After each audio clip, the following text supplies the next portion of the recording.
Hello, everyone. Today we're going to talk about what the Kyle Rittenhouse verdict tells us. What the Kyle Rittenhouse verdict tells us is that the United States is an unabashed white supremacist nation. They're not even hiding their white supremacy anymore. The reason why we can tell this is imagine a black man walking down the street at night when people are protesting with a military rifle, kills two people, injures another. Do you think he would have made it out of there alive? Let alone go to court and be proven or ruled not guilty. That would be impossible in the United States judicial system. So that's proof that the United States is a white supremacist nation. You have to look at the judicial system as a part of the media. The media is not necessarily the news. The media is also entertainment. It's basically whatever you see, whatever images are put in your mind. And the reason why we know this is the case with the judicial system or extra judicial system, such as white mobs that killed black people, that hanged black people during the Jim Crow era, or the slave masters that quartered black people who were quote unquote disobedient. Quartered is when they would take one horse and another horse and they would tie a person, their limbs to these two horses, and then they would make the horses go into different directions, and so the person would be split apart. They did that to slaves sometimes. Yes, they did it during the medieval period in Europe. Yes, we understand that, but they did it to slaves as well. The reason why we know that the judicial system or extrajudicial system, like lynch mobs during the Jim Crow era, are a part of the media is because they were usually done in public, weren't they? When a person was lynched, who was invited? I mean, was it done in private? No. A bunch of white people would be invited. If you look at the pictures. And sometimes they would even make postcards of the lynching. So obviously it was to send a message. And even though this was extrajudicial, this judgment where the black person was lynched, people were invited to see it. And guess what? The body was left hanging. Why didn't they take the body down? They didn't take it down because they wanted black people who would be going by to see it. Very similar to when Mike Brown was killed. Remember, they left his body out in the streets? We're talking about in the 21st century. They're still doing it. They think they're slick, but we know what they're up to. And nowadays, the court system, they have a lot of these high profile cases like the Kyle Rittenhouse case, the O.J. Simpson case, or what have you. These high profile cases are on TV, national TV, for people to see. So the judicial system is a part of the media. And when during slavery, when a person was quartered or whipped, did they do it in private? No, they always invited the slaves so they could see. And this is part of the reason why there were not as many slave revolts as there probably should have been. There were many. Don't get me wrong. There were many. But the reason for the judicial system, the media, that it is in the white supremacist nation like the United States is to strike fear in people. So that's why they invited the other slaves to see this quote unquote disobedient slave whipped. They didn't do it in private. They did it in front of other slaves to strike fear in them. So likewise, what this Kyle Rittenhouse verdict is telling everyone, including white people, what it's telling white people is, if you see a white man walking down the street armed with a military weapon, I don't give a damn who's around, leave him alone. But if you, what it's telling black people is, you can't do this, because every single black person in the United States knows if that were them walking down the street with a military weapon during a protest, they wouldn't have made it out of there alive, let alone go to court and be judged not guilty. So that's what the Kyle Rittenhouse verdict tells us. The United States is a white supremacist nation, and they're not even ashamed about it. And this makes me think about the athletes that celebrate in the end zone after they, like a goddamn fool, after they make score a touchdown. You know, you could tell the ones who don't get it, because they get in the moment, they make a touchdown, they don't understand what's going on in the world, the racism in the NFL. And we know the NFL is racist. I mean, I'm not even going to get into the, how they treated the black players, and all of American sports.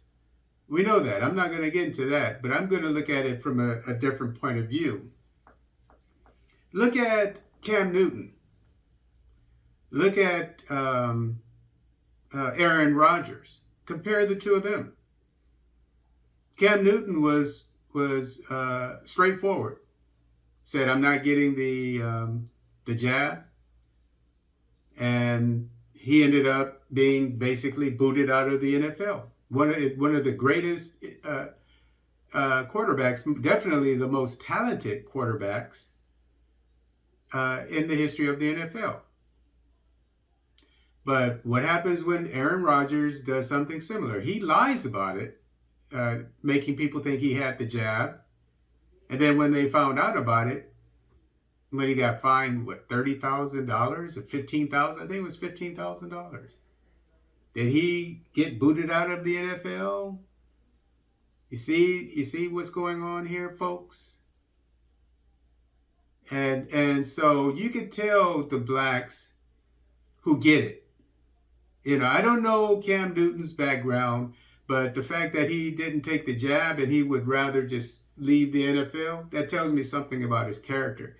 He gets that, he may get that the United States is a white supremacist nation. And given the history, like the Tuskegee experiment, where most black people don't trust the healthcare system, you know, so he gets it. And I'm not saying that you shouldn't get the jab. I'm not saying that. I'm not going to go into my feelings about where this stuff comes from. I can't get into that. I don't want it. That's not what this video is about. I'll be honest with you. I got the jab. You know, I'm of a certain age and I have pre-existing medical conditions. So that's why I got it. Because to be honest with you, I think if I got, I'll leave it at that. So I mean, this video is not to say whether or not somebody should get the jab. It's not about that. But what it is about is how there's one justice system for blacks and there's one justice system for whites. And you can just go down the line on any subject and you'll see it. We live in two different worlds in the judicial system. And so Kyrie Irving, same thing. He's a pariah now. One of the greatest point guards in the history of the NBA. He doesn't want to take the jab because he doesn't trust it. So, you know, and then he speaks out against Israel, etc., for how it treats the Palestinians. And so he's a black man, a strong black man that stands up for who speaks to power. You see, these are the ones that are singled out. And, you know, even I saw on a talk show. I mean, you know, you have the three different ones, these white guys, whatever. Arsenio Hall had his a couple times. They didn't last. But, you know, they have these three white guys with the black bands always. God, come on, guys. Come on, gals. I mean, some women don't like, black women don't like to be called gals. But come on, people, black people. And I just happened to look at them, the two of them, and on the same night, they made a mockery of Kyrie Irving. I mean, most people don't even know who he is, but they went out of their way on the same night. That's the media. And it talked about, you know, how much money he lost or how he's only going to be playing in New York, Brooklyn, you know, because that's the way it is. He could play there, but he can't go and play somewhere else. But the point is, he's a strong black man, obviously. He gets it. He knows he's in a white supremacist nation. Make no bones about it. Cam Newton, he's a strong man. Yes, he celebrates when he gets into the end zone, but he does it. He's a Superman. So I'll give him a pass on that. I don't know his political leanings. I don't know. I'm not talking about that. But when I see these black men in the NFL, when they celebrate, you know, I mean, dancing and so forth, I know they don't get it. They don't know what's going on. So that's where we are. And you know, black people, we need to really get our act together. And, you know, when I was in the U.S. Army, I'm retired. I was there for 20 years as a military police, which is a story for another day. I'm sure I'll tell it one day. But, you know, different stories. But I remember when we were going to we were going to be with around Cuban migrants, and you know, our leadership, they knew how violent they were, because they were Cuban migrants coming from Cuba, and we were holding them in Panama, so they knew the potential for rioting among these people. So our first sergeant, you know, when we would gather to do training for, riot training, he would always tell us, put on your game face. I'll never forget that. He said, put on your game face. So basically, he never explained what it was, but you got it. You got it. You know, because right before we go out there and do our training for riot training, riot control, he would always say, put on your game face. So that's what I'm trying to get across in this video. Black people, you need to put on your game face. You know, no time for celebrating, no time for Christmas, no time for Thanksgiving, none of this. None of this. It's time to look towards Africa and say, that's where I need to be. I mean, you may not be able to go there physically. I can't right now. I can't live there right now. But your heart should be there. You know, I mean, this country. I mean, we are behind enemy lines, and that Kyle Rittenhouse verdict tells us that this is a nation for white people, and white and black people are not treated the same. As a matter of fact, I think we're in danger. I think they're planning something, to be honest with you. You know, I mean, and not that they haven't been for many decades. It's just a matter of how they're going to go about doing it. So that's my take on it. I think we're actually in danger in this country.